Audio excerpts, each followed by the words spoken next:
SLT within online learning සහ online working සඳහා ඇදහිය නොහැකි data දීමනා GB 30ක් රුපියල් 195යි GB 100ක් රුපියල් 490යි අඩුම මිලට වැඩිම data SLT වෙතින් VIP extra anti smell lemon mint බලයයි තද දුගඳ සුන් කරයි.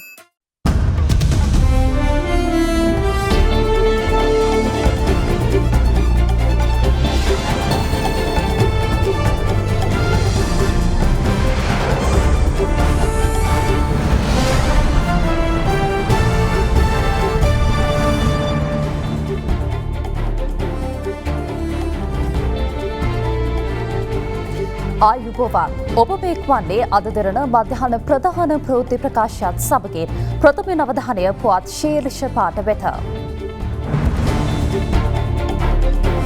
කෝප් හා කෝපා කමිටු සමාජිකයින් නම් කෙරේ. හෙරෝයින් සමග මාකඳුරේ මදෝෂ්ගේ සගේ කුවත්අඩංගුවට. නිව් ඩයමන්ඩ් නෞකාවේ තෙල් කාන්දුව සෙවීමට කිමිදුම් කරුවන් යයි. අගහිඟකම් නිසා පාසැල් ගමන නැවතුණු දැරියක්. ඇල්කොහොල් අඩංගු හෑන්ඩ් සැනිටයිසර් භාවිත කරන්න. ලෙඩ රෝග ඇති කරන විෂ බීජවලට එරෙහිව සටන් කරන්න. හඳුන්වා දීමේ මිල රුපියල් 350යි. වඩාත්ම සිනිඳු රැවුල බෑමකට Big Easy 2 රේසරය හරිම සුමුදුයි. අපරාධ කලින් නායක මාකඳුරේ මදුෂ්ගේ සමීපතමෙකු ඊයේ රාත්‍රියේ පොලිස් විශේෂ කාර්ය බලකාය විසින් අත්අඩංගුවට ගෙන තිබෙනවා. පොලිසිය පැවසුවේ ඔහු අත්අඩංගුවට ගත් අවස්ථාවේදී හෙරෝයින් ග්‍රෑම් 2කට අධික ප්‍රමාණයක්ද සොයාගත් බවයි. මාතර වැලිහින්ද ප්‍රදේශයේදී ධම්මික නුවන් රණවක හේවත් වැලිහින්ද කළුවා සිය නිවසේ සිටියේදී ඊයේ රාත්‍රියේ අත්අඩංගුවට පත් වුණා. ඒ පොලිස් විශේෂකාර්ය බලකාය සිදු කළ වැටලීමකින් සැකකරුගේ නිවසේ ගිනි අවි සඟවා තිබෙන බවට ලද තොරතුරකට අනුව නිවස පරීක්ෂා කර ඇති අතර එහිදී හෙරෝයින් ග්‍රෑම් 2කට ආසන්න ප්‍රමාණයක් සොයාගත්තා. පොලිසිය පැවසුවේ අපරාධ කළි නායක මාකඳුරේ මදුෂ්ගේ සමීපතමයෙකු වන මොහු මීට දින 5කට පෙර බන්ධනාගාරගතව සිට නිදහස් වී පැමිණ ඇති බවයි. මේ අතර අපරාධකාරී සමාජික හරක් කටාන් හොත් චින්තකගේ සමීපතමෙක් වන හසන් චින්තකව වැලිගම පොලිසිය විසින් අත්අඩංගුවට ගෙන තිබෙනවා. අහංගමදී සැකකරු අත්අඩංගුවට ගත් අවස්ථාවේදී ඔහු සතුව තිබී හෙරෝයින් ග්‍රෑම් 5ක් සොයාගත් බවයි පොලිසිය පැවසුවේ.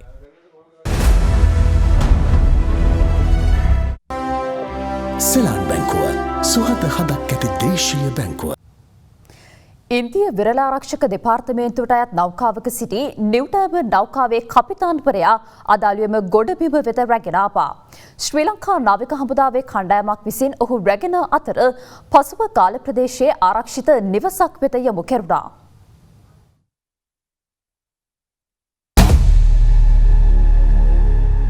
නිව් ඩයමන්ඩ් නෞකාවේ ගින්න සම්පූර්ණයෙන්ම නිවා දමා ඇති පසුබිමක මේ වන විට නෞකාව මඩකලපුවේ සිට නාවික සැතපුම් 45ක් වන්නට ගැඹුරු මුහුදේ රඳවා තිබෙනවා. නෞකාවේ ගැලවුම්කාර සමාගම වන ස්මිත් සමාගමේ විශේෂඥයින් කණ්ඩායමක් අද තෙවැනි දිනටත් නැවට ගොඩ වී තක්සේරු කටයුතු සිදු කරමින් සිටිනවා. නාවික හමුදා මාධ්‍ය ප්‍රකාශක කපිතාන ඉන්දික ද සිල්වා මහතා සඳහන් කළේ අද දිනේදී නාවික හමුදාවේ විශේෂ කිමිදුම් කණ්ඩායමක් මුහුදේ දක්නට ඇති ඉන්ධන පැල්ලම නැවේ කුමන කොටසින් පැමිණෙන්නේ දැයි විමර්ශනයක් කරන බවයි. මේ අතර ඉන්දිය වෙරළාරක්ෂක දෙපාර්තමේන්තුවට අයත් නෞකාවක සිටි නිව් ඩයමන්ඩ් නෞකාවේ කපිතාන්වරයා අදාළවම නාවික හමුදා කණ්ඩායමක් විසින් කල්මුනේ නාවික හමුදා කඳුර අසලින් ගොඩබිමට රැගෙන එනු ලැබුවා. ඉන් අනතුරුව ඔහු ගාල්ල ප්‍රදේශයේ ආරක්ෂිත නිවසනයක් වෙත යොමු කෙරුණා. ඒ අනුව නිව් ඩයමන්ඩ් නෞකාවේ සිටි කාර්ය මණ්ඩලයේ 23 දෙනා අතරින් මියගිය පුද්ගලයා හැර සෙසු සියලු දෙනා මේ වන විට ගොඩබිමට රැගෙන වී තිබෙනවා.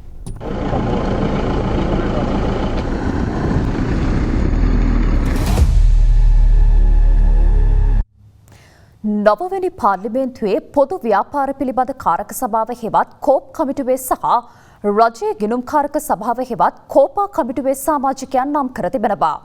අදාළ කමිටු සමාජිකයන්ගේ නම් අද කතානායකවරයා පාර්ලිමේන්තුවට නිවේදනය කළ අතර කමිටු රැස්වීමෙන් පසු එහි සභාපතිවරුන් පත් කර ගැනීමට නියමිතයි. මේ අතර ශ්‍රී ලංකා පොදුජන පෙරමුණේ පාර්ලිමේන්තු මන්ත්‍රී ප්‍රේමලා ජයසේකර මහතා සම්බන්ධයෙන් අද දිනේද සභාවේ අවධානය යොමු වුණා. පාර්ලිමේන්තුවේ පොදු ව්‍යාපාර පිළිබඳ කාරක සභාව හෙවත් කෝප් කමිටුවට ආණ්ඩුපක්ෂය නියෝජනය කරමින් මන්ත්‍රීවරු 14 දෙනෙකු නම් කර ඇති අතර විපක්ෂය නියෝජනය කරමින් මන්ත්‍රීවරු 8 දෙනෙකු නම් කර තිබෙනවා. එමෙන්ම රජයේ ගිනුම් පිළිබඳ කාරක සභාව හෙවත් කෝපා කමිටුව සඳහාද ආණ්ඩුපක්ෂය නියෝජනය කරමින් මන්ත්‍රීවරු 14 දෙනෙකු සහ විපක්ෂය නියෝජනය කරමින් මන්ත්‍රීවරු 8 දෙනෙකු නම් කර තිබෙනවා.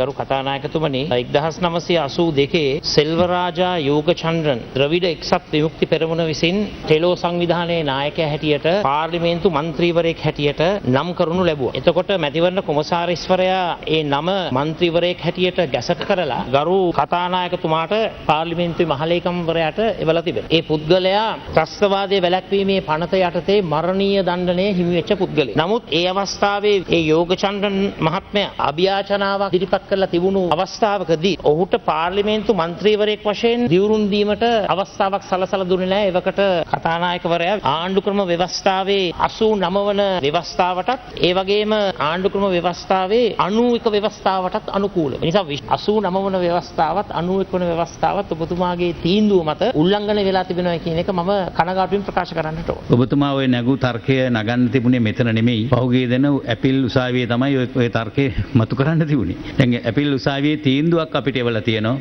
ඒ තීන්දුව අනුව අපි කටයුතු කළා මිසක් අපි ඒ සම්බන්ධයෙන් වගේ විභාග කරන්න ගියේ නැහැ. ඔව් කිරියල්ල මතුමා.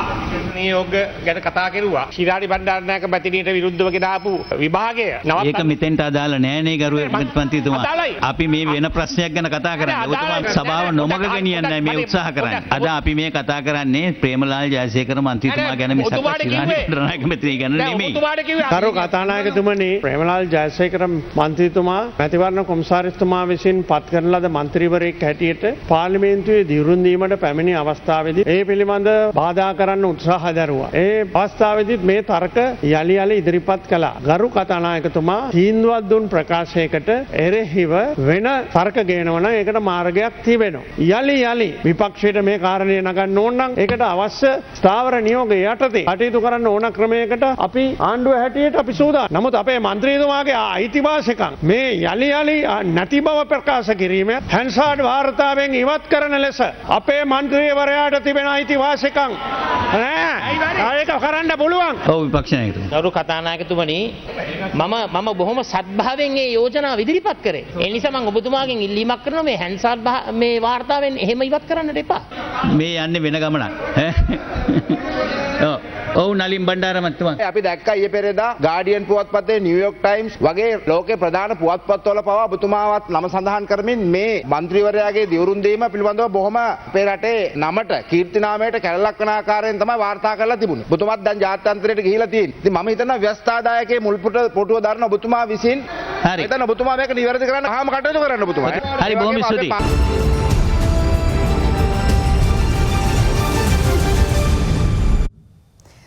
යෝජිත 20 වන ව්‍යවස්ථා සංශෝධනය පිළිබඳව අද දේශපාලන නියෝජිතයින් අදහස් පළ කළා.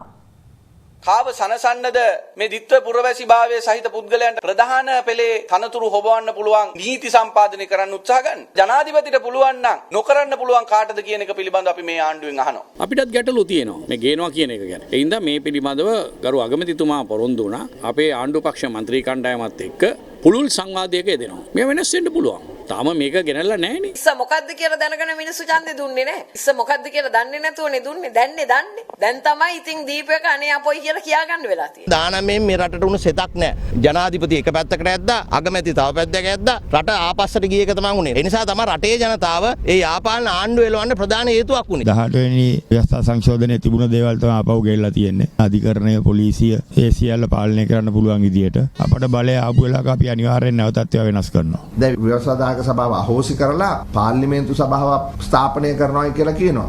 ඒකට ව්‍යවස්ථාදායක සභාවේ තිබිච්ච බලය නැහැ. ඒ කට්ටියට දීලා තියෙන්නේ නිරීක්ෂණ. ආණ්ඩුවේ සමහරු උත්සාහ කරනවා කියන්න මේකේ මේ NGO කාර්යෝ අයින් කරලා අපි පාර්ලිමේන්තු මන්ත්‍රීවරු පත් කරා. මොකද ඔවුන් තමයි රටට වාග කියන්නේ කියලා. එහෙමනම් මොනවටද නිර්දේශ කිරීමේ මේ බලය උදුරගත්තේ? ජනතාවට කියන්නේ එකක් කරන්නේ සම්පූර්ණයෙන්ම වෙනස් දෙයක්. අපි මහා මැතිවරණයේදී ජනතාවට කිව්වා 3/2ක බලයක් ලබා දෙන්න 19 වෙනි ආණ්ඩුක්‍රම ව්‍යවස්ථාව අපි වෙනස් කරනවා කියලා. දැන් මහ ජනතාවේ බලය අපිට ලබා දීලා තියෙනවා. ඒක ක්‍රියාත්මක කරන්න අපි යන්නේ දැන්. සමස්ත ලංකා ජමියතුල් උලමා සංවිධානයේ විධායක සභාවේ බහුතරයක්ම සිටින්නේ තබ්ලිග් මතධාරීන් වන බව පූජ්‍ය ගලගොඩත්තේ ඥානසාර හිමියන් පාස්කු කොමිසම හමුවේ ඊයේ ප්‍රකාශ කළා. සමස්ත ලංකා ජමියතුල් උලමා සංවිධානයේ ඇතුළු මුස්ලිම් සංවිධාන 10ක් කර තිබූ ඉල්ලීමකට අනුව ඊයේ දිනේදී ඥානසාර හිමියන්ගෙන් හරස් ප්‍රශ්න විමසීම සිදු කළ අවස්ථාවේදී උන්වහන්සේ මේ බව සඳහන් කළා. පූජ්‍ය ගලගොඩත්තේ ඥානසාර හිමියන් ජනාධිපති කොමිසම හමුවේ පෙනී සිටි අවස්ථාවේ සමස්ත ලංකා ජමීතුල් උලමා සංවිධානය වෙනුවෙන් පෙනී සිටි නීතිඥ ජාවිඩ් යූසුෆ් මහතා ඥානසාර හිමියන්ට නම් ලැයිස්තුවක් සහිත ලේඛනයක් පෙන්වමින් විමසා සිටියේ ඒ අතරින් සමස්ත ලංකා ජමීතුල් උලමා සංවිධානයේ වහබ්වාදී මතධාරීන් සිටිනවා යයි පෙන්වා දීමට හැකියාව ඇද්ද යන්නයි. එම ලැයිස්තුවේ සිටින සමස්ත ලංකා ජමීතුල් උලමා සංවිධානයේ සභාපති ලෙස හැඳින්වෙන අයිෂේක් රිස්වි යනු තබ්ලිග් මතධාරියෙක් වන අතර උපසභාපති ආගාර් මොහමඩ් යනු ජමාතේ ඉස්ලාම් මතධාරියෙක් වන බව ඥානසාර හිමියන් පෙන්වා දුන්නා. එහි විධායක සභාවේ සිටිනවා යයි මේ ලැයිස්තුවේ නම් සඳහන් වන එම්.එම්. මුබාරක්, අයිෂේක් මුර්ෂිඩ්, අයිෂේක් තාසිම් යන අයත් වහබ්වාදී මතධාරීන් වන අතර සමස්ත ලංකා ජමීතුල් උලමා සංවිධානය තුළ සිටින්නන්ගෙන් 50%ක්ම වහබ්වාදයේ යටතට ගැනෙන තබ්ලිග් මතධාරීන් යනුවෙන් ඥානසාර හිමියන් පිළිතුරු ලබා දුන්නා.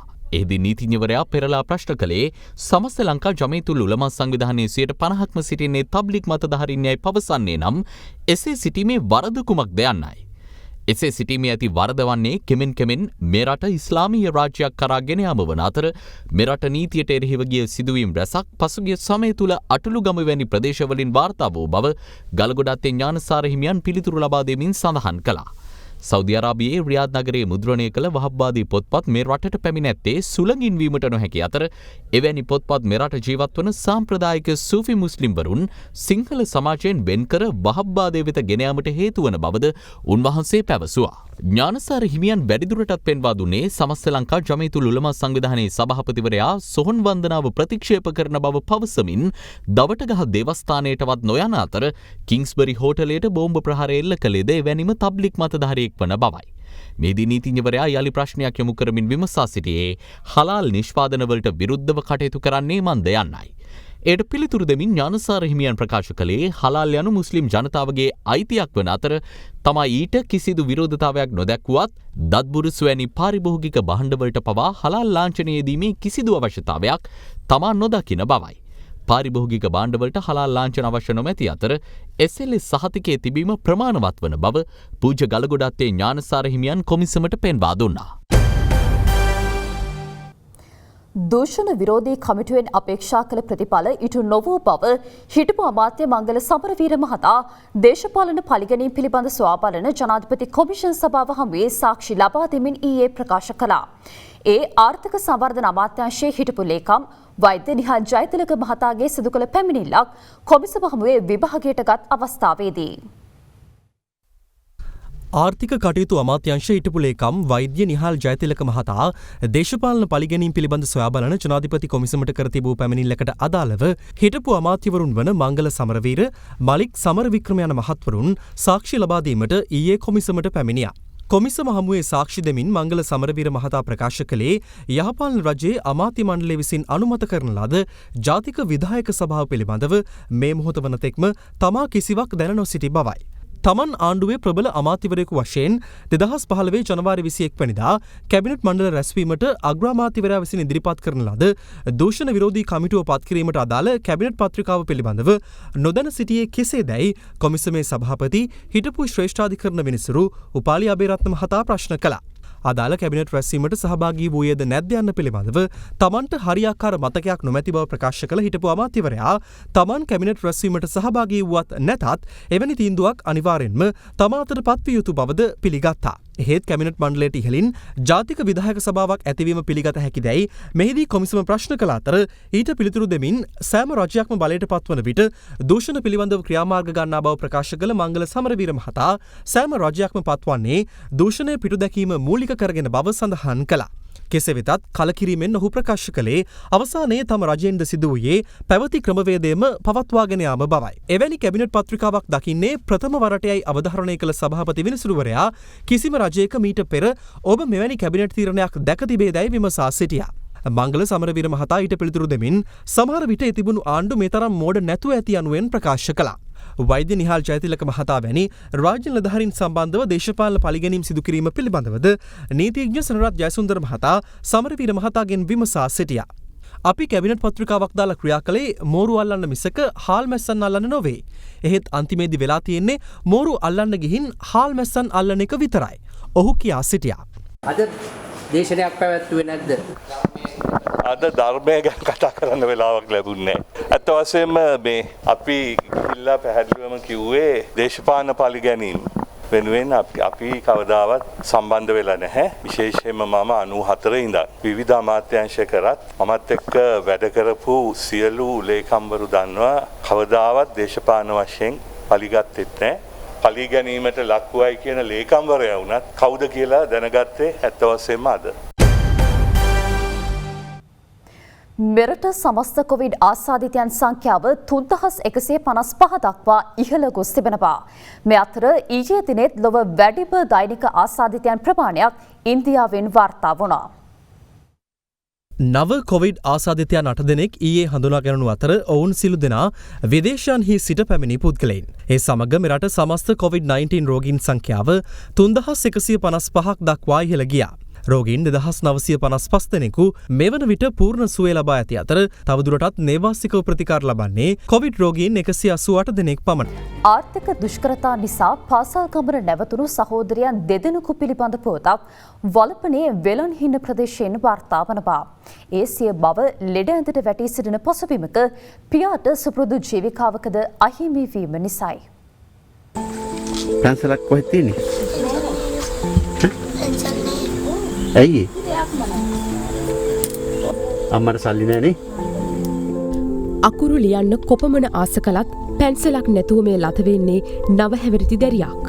ඇය වලපනේ කීර්ති බණ්ඩාරපුර වෙලන්හින්න ගම්මානයේ ජීවත් වන විහංගා සුලෝචනා. ඇය සහෝදරියක් සහ සහෝදරයෙකුගෙන් යුත් පවුලේ බාලයයි. මේ පවුලේ පියා දරුවන් පෝෂණය කළේ රන්දිනිගල ජලාශයේ දීවර වෘත්තියේ නියැලීමෙන්. නමුත් මීට මාස 2කට පමණ ඉහතදී ඔහුට සිය ජීවිකාවද අහිමිව යනවා. ඒ සමගම විහංගාට සහ ඇයගේ සහෝදරී වන නිරෝෂා ප්‍රියංගනීට පාසල් ගමන නිමා කරන්නට සිදුවනවා. 11 පන්තියට යනකම් ගියා. 11 පන්තියට පාස් වුණා. අම්මටත් ඇවිදින්න බෑ. අම්මගේ කොන් දෙක කැක්කුමක් තියෙනවා. අම්මා ගෙදර නවත්තලා මං නංගි එක්කන් ගියා ඉස්කෝලේට. දැන් අයියා නම් RD එකේ ලොරි එක තමයි හිටියේ. ලොරියෙන් වැටුණු දා ඉඳලා මේ අදටත් ගෙදර තමයි ඉන්නේ. තාත්තගේ රස්සාවක් නැති වුණා. හොරදැල් දාලා කියලා තාත්තලා වණිජීවකින් අල්ලන් ආවා. දැන් තාමත් නඩුව තියෙනවා. දැන් නංගිට ඉස්කෝලේ එක්කන් යන්න මේ දවස් ටිකේ නම් තාත්තගේ රස්සාව නැති වුණාට පස්සේ මේ රෙදි ගන්න විදියකුත් නැහැ. සපත්තු නැහැ. පැන්සල් පොත් මොකුත් නැහැ. අගහිඟකම් මැද දුක්ඛිත ජීවිතයක් ගත කරන මොවුන්ට එදා වේලවත් සරිකර ගැනීමට හැකියාවක් නැහැ. මට සර් එකපාරම ලෙඩක් හැදෙනවා. ඒ ලෙඩෙන් වැටෙනවා හිම. කලන්තේ හැදිලා. මේ ටික උනා මට පාන නැහැ. කකුල් පොඩි ඒකුරු බිස්කට් එකක්වත් දරන්න දෙන්න විදියක් නැහැ. ගොඩක් ගමේ මිනිස්සු ගොඩක් සලකනවා අපිට. මේ කට්ටියකින් තමයි අපි කන්නේ බොන්නේ. බඩගිනි ඉඳලා. ඔව්. අනන්ත ඉඳලා තියෙනවා. පොඩි ළමයි. ඒ කට්ටියත් ඉන්නවා ඉතින්. අගහිඟකම් මැද සිය වැඩිමහල් සහෝදරියගේ පාසල් ගමන අතරමැද නැවතුණත් විහංගාගේ බලාපොරොත්තුව යළි පාසල් ගමන ආරම්භ කිරීමයි. ශ්‍රී ලංකාවේ දැවැන්තම රේඩියෝ ප්‍රවර්ධන වැඩසටහන වන FM දෙරණ කෝටිපතිවර්ම මගින් ඉතා වටිනා ඉඩමක් ජයග්‍රහණය කළ ජයග්‍රාහකයාට අදාළ ඉඩම ප්‍රදානය කිරීම ඊයේ සිදු කෙරුණා. FM දෙරණ සංවත්සරයට සමගාමීව සංවිධානය කළ ලංකාවේ දැවැන්තම රේඩියෝ ප්‍රවර්ධන වැඩසටහන වන FM දෙරණ කෝටිපතිවරම ජයග්‍රාහකයින් තෝරාපත් කර ගැනීම පසුගියදා සිදු කෙරුණා. ඒ සඳහා යොමු කළ ලක්ෂ සංඛ්‍යාත තැපැල්පත් අතරින් වටිනා ඉඩමක් ජයග්‍රහණය කළ නාරම්මල ප්‍රදේශයේ පදිංචි LP රොහන්ලාල් සිගේරා මහතාට එම ඉඩම ප්‍රදානය කිරීම ඊයේ සිදු කෙරුණා. නලජලය විදුලිය සහ මංමාවත් ඇතුළු සියලු පහසුකම් වලින් සමන්විතව අලුත්කම ප්‍රදේශයේ මෙම ඉඩම පිහිටා ඇති අතර ඒ සඳහා මෙට්‍රෝලෑන්ඩ් සමාගම FM දෙරණ සමග අත්වැල් බැඳගෙන සිටිනවා. ජයග්‍රාහකයාට ඉඩම ප්‍රදානය කිරීමේ අවස්ථාවට මෙට්‍රෝලෑන්ඩ් සමාගමේ කළමනාකරණ අධ්‍යක්ෂ දීපල් හේරත් එම ආයතනයේ ව්‍යාපාර සංවර්ධන කළමනාකරු මාධව විජේසිරි FM දෙරණ සාමාන්‍ය අධිකාරී බණ්ඩාර විජේරත්න සහ ප්‍රවර්ධන සාමාන්‍ය අධිකාරී සමන් රත්නායක යන මහත්වරුන් එක්ව සිටියා. FM දෙරණ කෝටිපතිවරමෙන් මට ලැබුණ මේ තෑග්ග කියා නිම කරන්න බැරි තරම් සන්තෝෂෙන් මම බාර ගන්නවා. ඒ වගේම මම හැමෝටම කියන්නේ මේ වගේ තරඟ වලට ඉදිරිපත් වෙලා FM දෙරණත් එක්ක දිගින් දිගටම සම්බන්ධ වෙලා ඉන්න කියලා. FM දෙරණ කෝටිපතිවරම තුන්වන අදිර දැන් ක්‍රියාත්මකයි. ඔබට හැකියාව තිබෙනවා රුපියල් කෝටියක හිමිකාරයෙක් බවට පත් වෙන්න. ඉතින් අපේ ආරාධනා කරනවා රැඳෙන්න FM දෙරණ සමගින්. වර්ෂාව පවතින දිනවලදී ඉගෙනීම් කටයුතු වලින් ඉවත්ව සිටීමට සිදුවන පාසලක් පිළිබඳව තොරතුරු අද දිනට වාර්තා වුණා. මේ උස්වැට කියාව සාන්ත මරියා මහාවිද්‍යාලයයි. වර්ෂාව පවතින කාලවලදී මේ පාසල් භූමිය සහ පන්ති කාමර ජලයෙන් යට වී යන්නේ ඉගෙනුමට පවා එහි රැඳී සිටීමටත් සිසු සිසුවියන්ට අවස්ථාවක් ලබා නොදෙමින්. එලෙස එක් රැස්වන ජලය බැස යාමට එහි ක්‍රමවේදයක් නැහැ. එමෙන්ම පාසල කොළඹ බෝපිටිය ප්‍රධාන බස් මාර්ගය ආසන්නයේ පිහිටා ඇති අතර එම බස් මාර්ගය උස්ව පිහිටීම හේතුවෙන් මාර්ගයේ එක් රැස්වන වැසි ජලයද පාසල් භූමියට ගලා එනවා. ඒ හේතුවෙන් අපද්‍රව්‍ය එක් වූ අපිරිසිදු ජලය මතින් ගමන් කිරීමට සිසු දරුවන්ට මෙන්ම ගුරුවරුන්ටද සිදුව ඇති අතර එම නිසා සෞඛ්‍ය අවදානමක්ද මතුව තිබෙනවා. කෙසේ වෙතත් වත්තල ප්‍රාදේශීය සභාවේ සභාපතිවරයා ඊයේ පාසල වෙත පැමිණ තත්ත්වය සොයා බැලූ අතර මේ සම්බන්ධයෙන් ඉදිරි පියවර ගැනීමට සභාපතිවරයාගේ අවධානය යොමු වී තිබුණා. ඒත් සමගින් ප්‍රවෘත්ති ප්‍රකාශය නිමාවට පත්වනවා. ඔබට සුබ දවසක්.